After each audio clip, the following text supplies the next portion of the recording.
Hi guys, this is Ikmal Khan and welcome to our new video. आज का video बहुत ही important होने वाला है क्योंकि आज के इस वीडियो में हम आपका कवर करने वाले हैं इंग्लिश माइनर जो सेमेस्टर 1 का सिलेबस है एंड बीए बीएससी बीकॉम के ये फर्स्ट सेमेस्टर में पूछा जाता है।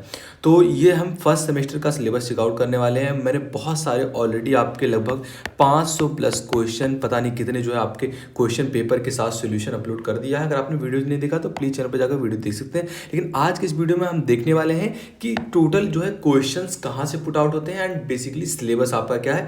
अगर कुछ क्वेश्चन छूट रहे हैं देन आप पढ़ सकते हैं। सबसे पहले आपको पता होना चाहिए कि आपका सिलेबस 4 यूनिट्स में डिवाइड होता है, यूनिट 1 2 3 4।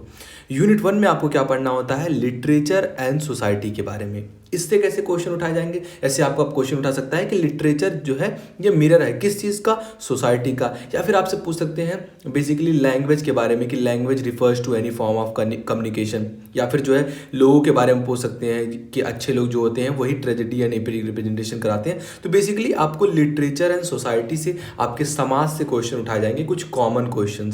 आई होप आपको ये समझा होगा एंड मैंने ये टाइप के क्वेश्चन को कवर करा लिया, लगभग 50 क्वेश्चन ऐसे टाइप के।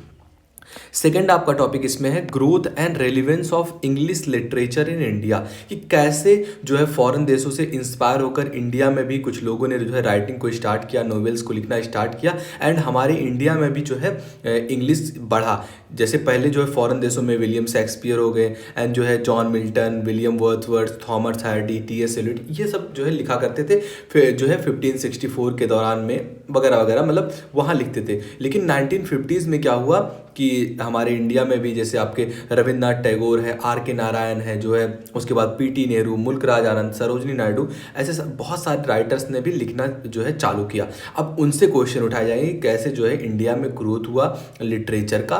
तो ये आपका सेकंड टॉपिक हो सकता है। थर्ड टॉपिक है importance of English language in India, कि मतलब इंपॉर्टेंस क्या है इंग्लिश की इंडिया में। जैसे आपसे पूछ सकता है क्वेश्चन कि India is the world's largest English speaking, मतलब कौन से नंबर पे इंग्लिश में इंडिया जो है इंडिया में इंग्लिश बोला जा सकता है। तो आई होप आपको पता होगा सेकंड नंबर पे इंग्लिश जो है इंडिया में ही बोला जाता है।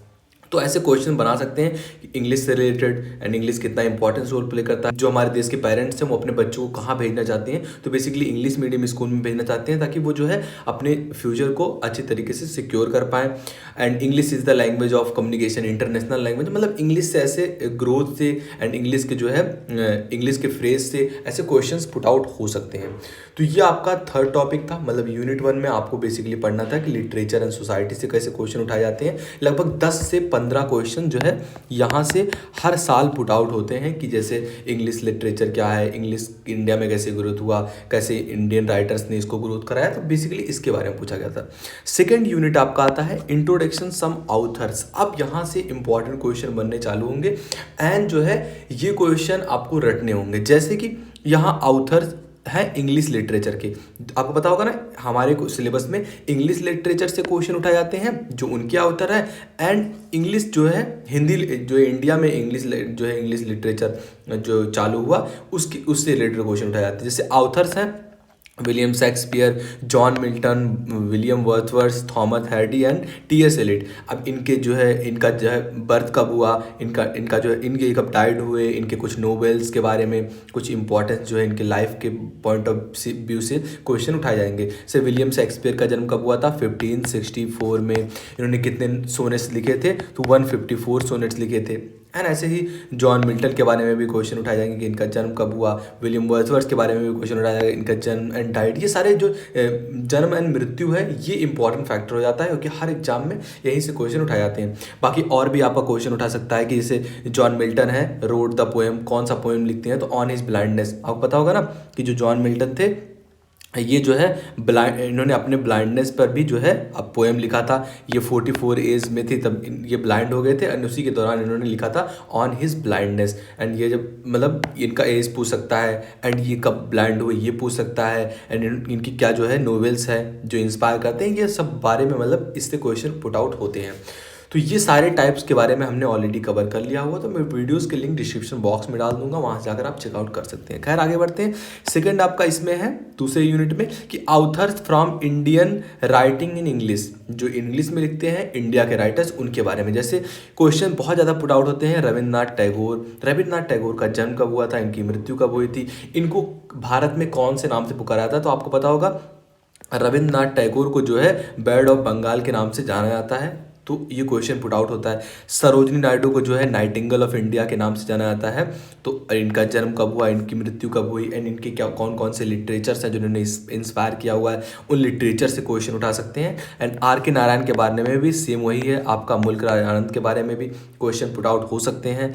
एंड जो है आपका अरुंधति रॉय, सलमान रशीद, इनके बारे में। तो सलमान रशीद का जन्म कब हुआ था, 1947 में, आप याद कर सकते हैं, ताकि इसी दिन हमारा जो है हमारा इंडिया जो है आज़ाद हुआ था, उनको फ्रीडम मिली थी। तो यहाँ से ये इजी हो जाता है कि सलमान रशीद का जन्म भी उसी दिन हुआ था। एंड अरुंधति राय के बारे में भी क्वेश्चन पुट आउट हो सकते हैं। पीटी नेहरू के बारे में भी यहाँ नहीं मेंशन है, लेकिन क्वेश्चन पुट आउट होते हैं। तो इस तरीके से कैसे इंडिया में जो है इंडिया के राइटर्स हैं उनके बारे में एंड उनके जन्म मृत्यु के बारे में क्वेश्चन पुट आउट होते हैं यहाँ से। एंड यहाँ जो है ऑथर्स जो इंग्लिश में है, जैसे William Shakespeare, John Milton, William Wordsworth, Thomas Hardy, T S. Eliot, इनके बारे में क्वेश्चन पुट आउट होते हैं। आई होप आपको समझा होगा। जो है 20 क्वेश्चन लगभग यहाँ से पुट आउट होते हैं। खैर आगे बढ़ते हैं। थर्ड यूनिट जो कि आपका कहीं ना कहीं ग्रामर से third and fourth unit related है। अब यहाँ आपको ग्रामर के क्वेश्चन पूछे जाएंगे, जैसे understanding the uses of article, कि यूजेस ऑफ आर्टिकल कितने टाइप के होते हैं। आई होप आपको पता होगा कि ए, एन एंड द, 3 टाइप के आर्टिकल्स होते हैं। अब कहाँ किसको कहाँ रखा जाए, जैसे ए कहाँ यूज होता है, किस जो है सेंटेंस वॉवेल के पहले या फिर जो है स्वर के पहले या फिर आपका व्यंजन के पहले एन का यूज होता है, द जो है सुपरलेटिव डिग्री के पहले यूज होता है। बहुत सारे जो है यूनिक जगह होते हैं, जैसे आपका अर्थ हो गया, मून हो गया, कुछ जो है हॉली बुक्स जैसे रामायण वगैरह हो गई, तो इनके पीछे द का यूज करते हैं। तो आप आर्टिकल्स का यूज कहाँ पर करते हैं, यह आपको पहला पॉइंट इसमें पढ़ना होगा। इससे रिलेटेड क्वेश्चन जरूर पुट आउट होते हैं आपके। एंड कंकर्ड कैसा होता है आपका, फॉर्मल इनफॉर्मल कंकर्ड होता है, फॉर्मल एंड नोशनल कॉन्कॉर्ड होता है। तो 2 टाइप के कॉन्कॉर्ड होते हैं, इनके बारे में आपको पढ़ना है कि बेसिकली जो है इनका डेफिनेशन क्या है एंड जो है ये बेसिकली होते क्या हैं। तो कॉन्कॉर्ड से क्वेश्चन उठाए जाते हैं। एंड मैं आपको पहले बता दूं, ये मैंने क्वेश्चन को कवर कर लिया हुआ है। एंड आपसे पूछे जाएंगे प्रीपोजिशन, मतलब बीच में क्या भरा जाएगा। कुछ आपके पास डॉट डॉट में दिया गया सेंटेंस एंड बीच में आप हैड बीन या हैज बीन या फिर कुछ ऐसे जो है ऐसे सेंटेंसेस पूछे जाते हैं जिनमें आपको जो है दिमाग लगा के भरना पड़ेगा। तो that called preposition. And second आपका है आइडियम फ्रेज से क्वेश्चन उठाए जाते हैं। आइडियम बेसिकली जैसे एग्जांपल आइडियम का हो सकता है to bury in has case, मतलब कि कोई भी जो है सेटल करना, कोई भी डिस्प्यूट को सेटल करना is called to bury in has case. तो ये आइडियम होते हैं आपके। फ्रेजेस भी सेम उसी तरीके के होते हैं, जैसे टू डाई इन हार्नेस, तो ड्यूटी पे मरना इज कॉल्ड जो है आपका डाई इन हार्नेस। तो मतलब आइडियम एंड फ्रेज से क्वेश्चन उठाए जाएंगे। वोकैबुलरी से आपके क्वेश्चन उठाए जाएंगे कि मतलब आपके सामने 4 सेंटेंसेस दिए गए हैं, ग्रामर के हिसाब से कौन सा सेंटेंस सही है इसके बारे में डिटेल में मेंशन होगा और वहाँ से एक ही सेंटेंस सही होगा, उसको टिक करना होगा आपको। एंटोनिम से क्वेश्चन उठाए जाते हैं। जैसे एंटोनिम मतलब क्या होता है, विलोम शब्द, आपने पढ़ा होगा ना। एंटोनिम मतलब होता है विलोम शब्द, हिंदी में से कहते हैं। एंड जैसे एग्जाम्पल ले लेते हैं फॉर्चून, तो फॉर्चून मतलब क्या होता है, भाग्य होता है फॉर्चून। एंड इसका जो है उल्टा क्या हो जाएगा, मिस फॉर्चून। तो इस तरीके से एंटोनिम से क्वेश्चन उठाए जाते हैं। अगेन आपका सिनोनिम है। सिनोनिम मतलब होता है समानार्थी शब्द, मतलब मिलते जुलते शब्द। जैसे अर्बन का जो है समानार्थी शब्द क्या हो जाएगा, अर्बन मतलब होता है बेसिकली शहरी, तो सिटी से आप रिलेट कर सकते हैं, मतलब समानार्थी, एक जैसे मिलते जुलते शब्द एंड दोनों का मतलब सेम हो। एंड विलोम शब्द क्या होता है, जिसे इंग्लिश में एंटोनिम कहते हैं, मतलब उल्टा शब्द। एंड होमोफोन्स क्या होते हैं, बेसिकली होमोफोन्स का अगर डेफिनेशन आपसे एग्जाम में पूछ सकता है तो होमोफोन्स होता है a pair of words which have a similar sounds but different meaning and spelling, that called homophones. मतलब एक जैसे दोनों सेंटेंस एक जैसे लिखे हों बट उनका मतलब एंड जो है मतलब अलग अलग हो। जैसे वर्ड्स आपका वर्ड है एंड वर्ल्ड है, WORLD, दोनों के जो है साउंड एक तरीके से सिमिलर हो रहे हैं, वर्ड, लेकिन जो है इनका मतलब अलग अलग होता है। एक का मतलब शब्द होता है एंड दूसरे का मतलब जो है दुनिया या फिर अर्थ कह सकते हैं, वर्ड मतलब दुनिया कह सकते हैं आप बेसिकली। तो दोनों का मतलब अलग है। तो ये होता है homophones. And one word substitute basically क्या होता है कि आपके सामने जो है एक सेंटेंस दिया जाएगा, उस सेंटेंस से एक वर्ड आपको बनाना होगा कि इसके लिए सटीक वर्ड कौन सा बन रहा है। तो ये जो सेंटेंसेज होते हैं इनको वन वर्ड सब्स्टिट्यूट कहते हैं। तो ये टाइप के क्वेश्चन आपको उठाया जाएगा। मतलब टोटल आपका बेसिकली सेकेंड यूनिट है ग्रामर से रिलेटेड, थर्ड यूनिट आपका बेसिकली ग्रामर से, जहाँ ये सारे टाइप के टॉपिक्स आपसे पूछे जाएंगे। फोर्थ यूनिट की ओर बढ़ते हैं। हमारा फोर्थ यूनिट है जिसमें हम पढ़ते हैं persist writing. Basically persist writing क्या होता है इसके बारे में पढ़ते हैं। Expansion of idea, persist writing क्या होता है एंड एक्सपेंशन ऑफ आइडिया से आप क्या समझते हैं। जैसे एक्सपेंशन ऑफ आइडिया क्या होता है, basically it refers to elaboration of idea in a relevant way that called expansion of idea. And persist writing के बारे में आप पढ़ते हैं कि बेसिकली ये जो है फ्रेंच लैंग्वेज से उठाया गया है, ये शॉर्ट कमिंग ऑफ सेंटेंसेज है without any relevance that called persist writing. तो मतलब इससे क्वेश्चन उठाए जा सकते हैं, इनके डिफिनेशन से क्वेश्चन उठाए जा सकते हैं। तो आई होप ये समझा होगा। सेकंड टॉपिक है आपका कंप्रहेंशन। कंप्रहेंशन से आप क्वेश्चन उठाए जाएंगे बेसिकली कि जैसे कंप्रहेंशन को क्या कहते हैं, आपने सुना होगा अनसीन पैसेज। इससे क्वेश्चन उठाया जा सकता है कि मतलब कंप्रहेंशन किस तरीके से हमारे लैंग्वेज में या फिर हमारे ग्रामर को इम्प्रूव करने के लिए जो है इंपॉर्टेंट रोल प्ले करता है। तो ये आपका कंप्रहेंशन ऑफ आइडिया होता है। जैसे it helps learning enhancing and vocabulary and enhancing knowledge of grammar. तो इसके लिए अनसीन पैसेज बनाए जाते हैं, इसे इंग्लिश में कंप्रहेंशन कहते हैं। तो इससे क्वेश्चन उठाए सकते हैं। थर्ड आपका 3-4 क्वेश्चन तो इससे जरूर उठाए जाते हैं कि लेटर बताओ कितने टाइप के होते हैं, formal letter and informal letter. Office वगैरह में कैसे लेटर लिखे जाते हैं एंड आपको अपने दोस्त वस्त को लिखना हो तो वो टाइप के लेटर्स को क्या कहते हैं। बेसिकली इससे 3-4 क्वेश्चन हर साल पूछे जाते हैं।